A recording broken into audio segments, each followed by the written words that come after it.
Hey everyone, got a fantastic episode for you today. I've got Cory Stevens, who is a VSH queen breeder from Missouri, USA. He's got a business called Stevens Bee Company, which offers AI VSH breeder queens. Welcome to the show, Cory. Hey, thanks for the invite. I appreciate that. Oh, you're welcome. Now, would you like to start us off with a funny beekeeping story today? A funny beekeeping story. Well, I've got a lot of them. The first one that comes to mind is whenever my kids were little bitty tiny, and I had some honeycomb in the back of my truck, and there were bees flying around it. Well, my son was out there playing around. I told him not to touch the bees, that they'll sting him. Well, he came in just a little bit later, wasn't crying. He had his bottom lip stuck out, and he held up his pointer finger to me, and it had a stinger on the end of it. Oh. So I asked him if he'd touch the bee after I told him not to, and he admitted that he had done that. So Yeah, he's being brave. he was, yeah.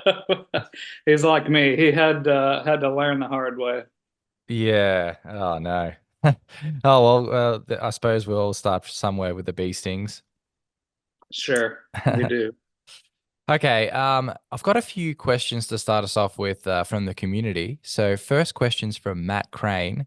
Have you ever noticed any correlation between color and VSH? Not necessarily, no.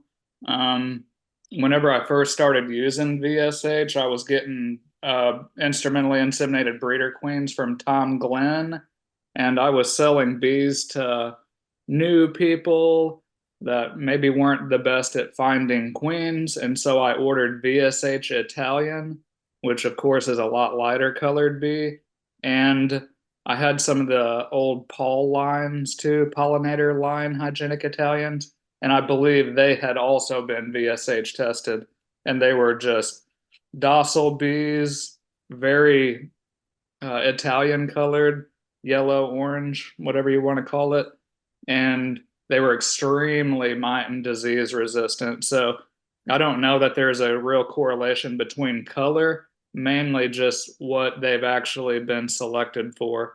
You know, you can have Italian queens that have no mite resistance. You can also have dark colored queens that have no mite resistance. Now, this is just from my perspective. You know, if you tested just overall general populations, you might find, you know, that the darker bees were more prone to it, but I don't know. From my experience, I've not seen that necessarily. Okay, great. Next question's from Steve Sammut. When looking at UBeeO, have you seen a correlation between UBeeO and VSH testing? Yes. Yeah. Yep. Now, here's the catch though. Kara had tested bees in 7 different countries whenever she came to test our bees, including some European VSH lines, I believe. And I think some lines here, you know, stateside in the US. And she said she had not seen, or that our scores were unprecedented. And clearly there was a big overlap between VSH and UBeeO. So that may not be in every population. You know, previously I just collected everything VSH for 12 years now. If it didn't say VSH, I wasn't using it.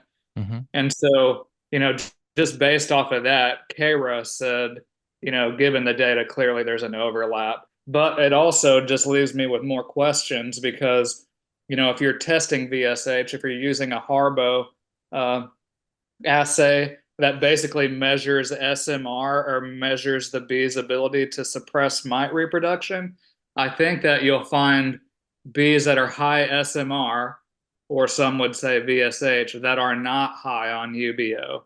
So we had seen that, and so I'm expecting to do more research on that and breed a high SMR, low UBeeO strain just so we know more about it. But yes, overall, I think there's a big overlap. Next question is from Paul Rodder. He said, "Do you see a correlation with bald brood and VSH?" Yes, I do. It has something to do with uncap, recap, and I would always, I don't do it anymore now, but I used to get into arguments on the internet, with somebody who knows whatever they're claiming to know. I've posted pictures of bald brood, and they said, "Oh, that's a wax moth," and I would, retort, "No, it's not a wax moth. This is the first part of March. Wax moths are not reproductive here in March, so it's absolutely not that." And we would go round and round. But that's just my observation. But if you go back, I think it's still on the internet. If you look hard enough, there was a document that was produced by the United States Department of Agriculture about VSH. And one of the first pictures they had was bald brood or uncapped brood. And they said, "This is your first indicator of VSH that you will visually see. But just because you see it doesn't mean it's VSH. You'll have to test for it." So yeah, there's definite correlation, but just because you see bald brood, that doesn't necessarily mean you have a full VSH expression. I think you could have a partial set, or if they have a low threshold for uncapping, they could be actually getting overrun by Varroa before you see that. So, it is correlated. It's something you'll see first, but at the same time, additional testing is needed to prove that it's actually VSH. Hmm. Okay, interesting. Next question. You have a program that I believe you're starting this year where you're going to be sending out breeding stock to commercial apiaries, and then you're going to be having them return the ones that score high for VSH. Is that correct? That is correct, yes, because I look at everything very critically. I look for weaknesses in a plan, and I just, pretended, hey, if I'm an academic and I'm looking at Cory Stevens' breeding operation, where is it weak? My weakness was in selection size, and I'm not migratory. I've got less than 200 colonies at any given time, and so this is something that's already in motion. I received the first round of queens last year, and then I added another one of my friends. They took down some of my breeder nucleus colonies down to South Mississippi early last year and raised a bunch of queens.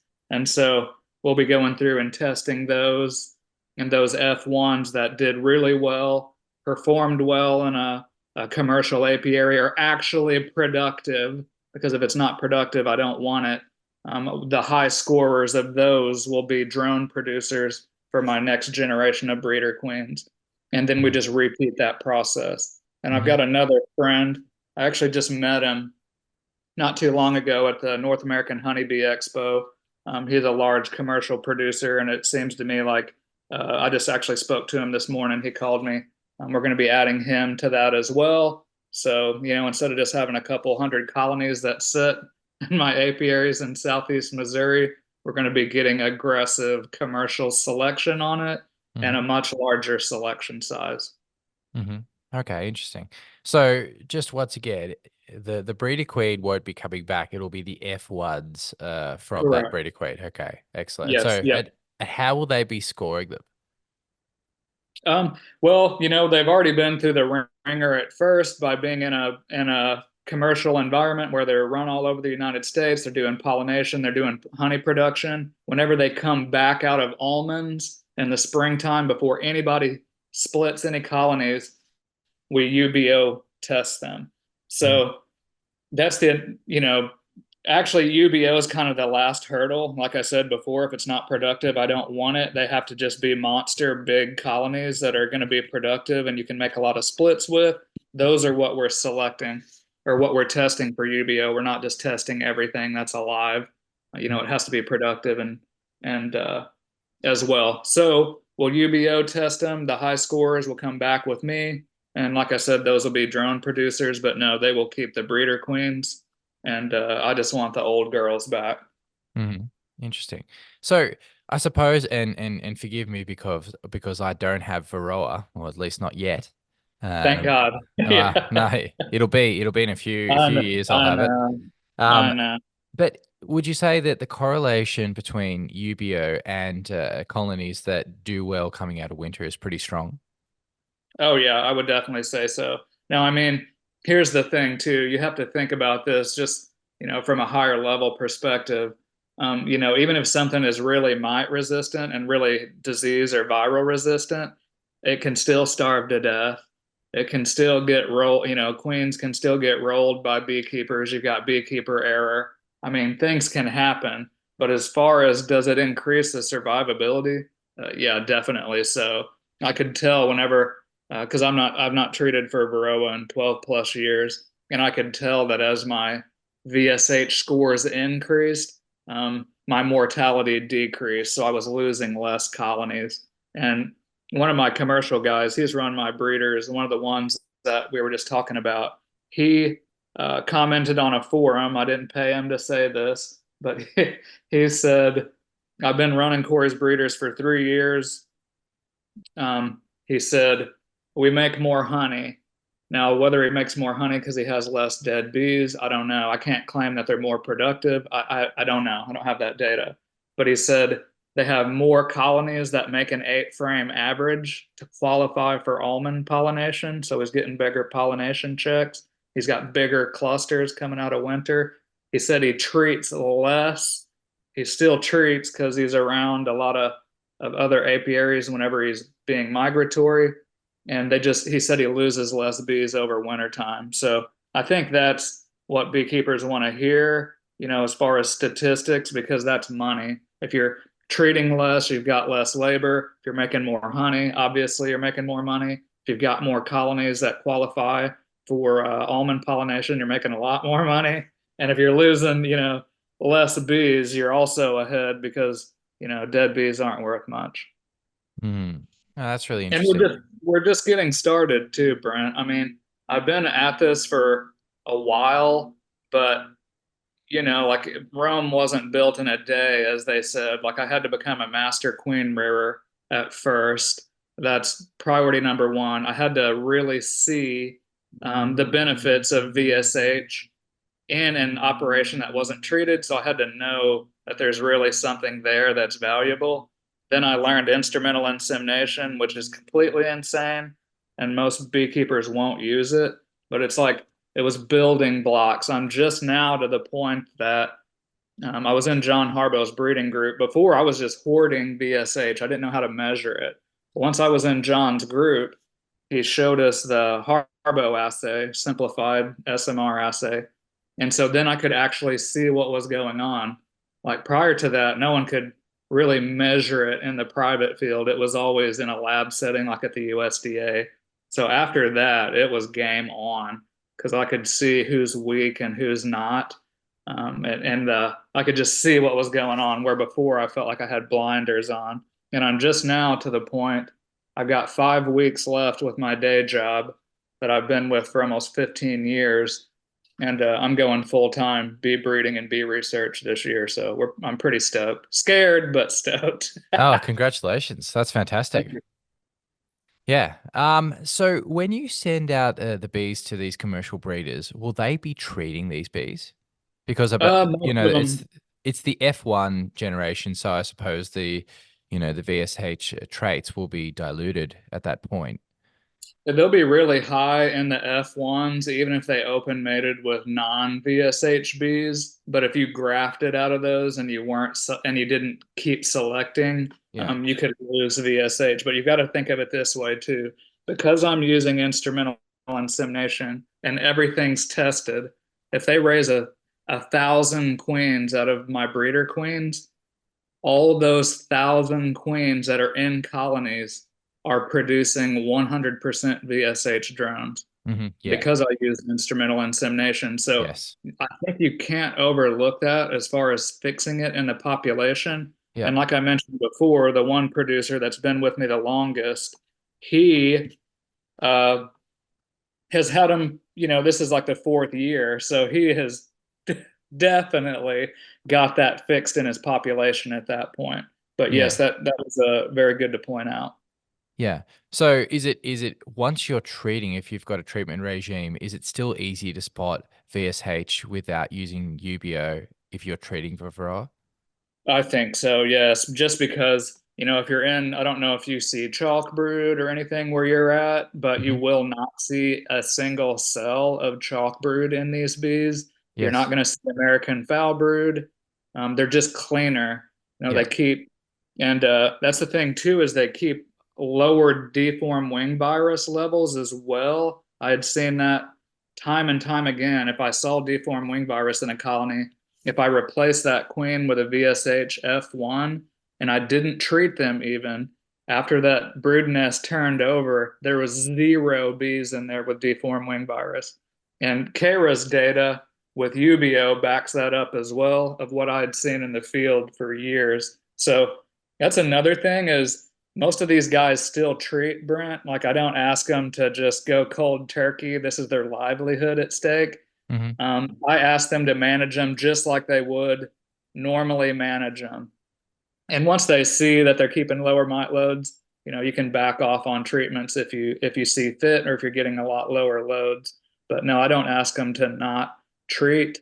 Basically, that's one reason I'm going to use UBeeO to initially select these daughters that they've got because you have to have a mite load with a Harbo assay or you get a false positive. Hmm. If you're trying to treat and knock the mites back, you're putting yourself at risk of false positives on Hmm. that assay.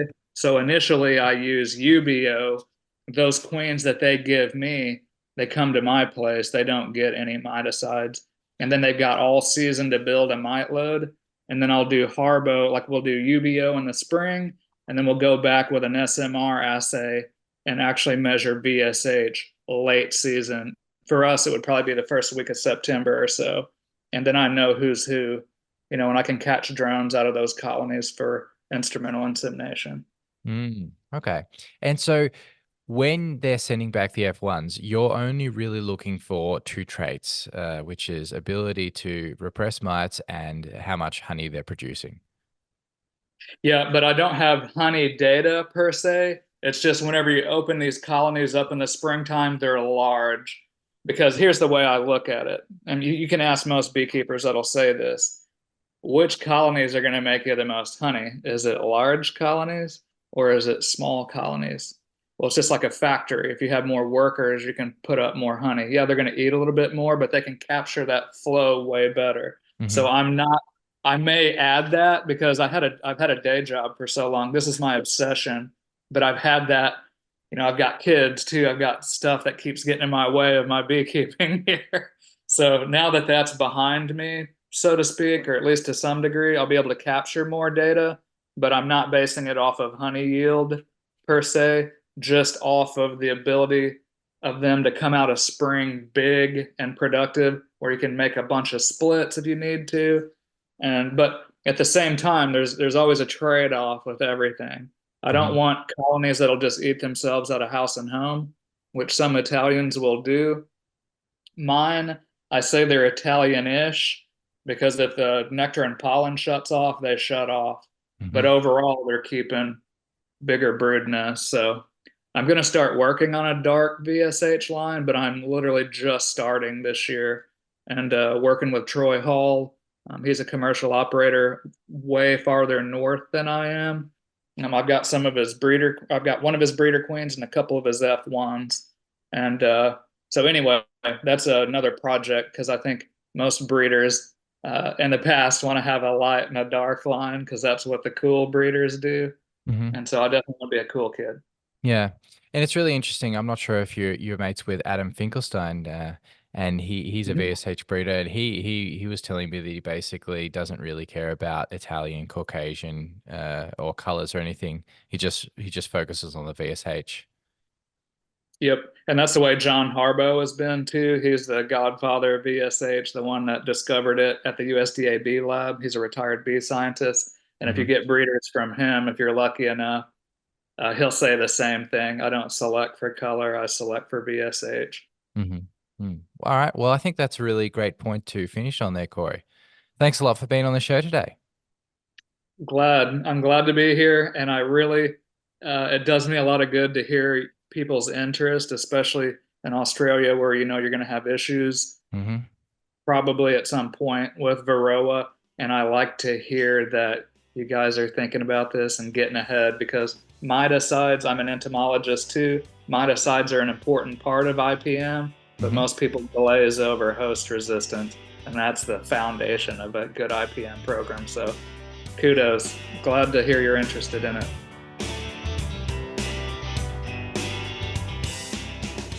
Okay, well, thanks again, Cory, for being on the podcast. I really appreciate it. And I should let everyone know that since we recorded this podcast, Cory has actually gone full-time with his queen breeding. So big effort there. I know it's been a long time coming, and I wish him all the best. Now, if you've enjoyed this podcast today, I'd really appreciate it if you left me some feedback, and you can do that by going to the Facebook group for this podcast. I'll link it in the show notes. Leave a little comment on the episode post, just tell me what you thought about the episode, just some feedback, that'd be really fantastic. Now, thanks again for everyone who listened today, everyone who shares this podcast with their friends, people who send me emails, even some people give me a ring on the phone. I really appreciate it. And I always think, what can I do to help you guys? So I've got a new feature on the podcast where you can actually record a soundbite. Tell us what you're up to with your queens, where we can find you online. I'll link that in the show notes, and if you record it, I'll put it in a future episode. And here's the first one from my friend Laura in Kiama. My name's Laura Patmore and I own That Local Honey. We raise queens and nukes with the goal of producing superior queen bees for the beekeeping industry in our unique temperate climate in Kiama on the south coast of New South Wales. Our queens are available for amateur and sideliner beekeepers across New South Wales and the ACT. We're dedicated to breeding locally adapted queens that are gentle to work with and resistant to disease. This year, we're introducing instrumental insemination into our breeding program to enhance varroa resistance as quickly as possible. You can purchase our queens and bees on our website and follow our work on Facebook and Instagram at That Local Honey. We love the work Brent is doing through his podcast, and we hope that this season is a great one for all of the queen breeders out there.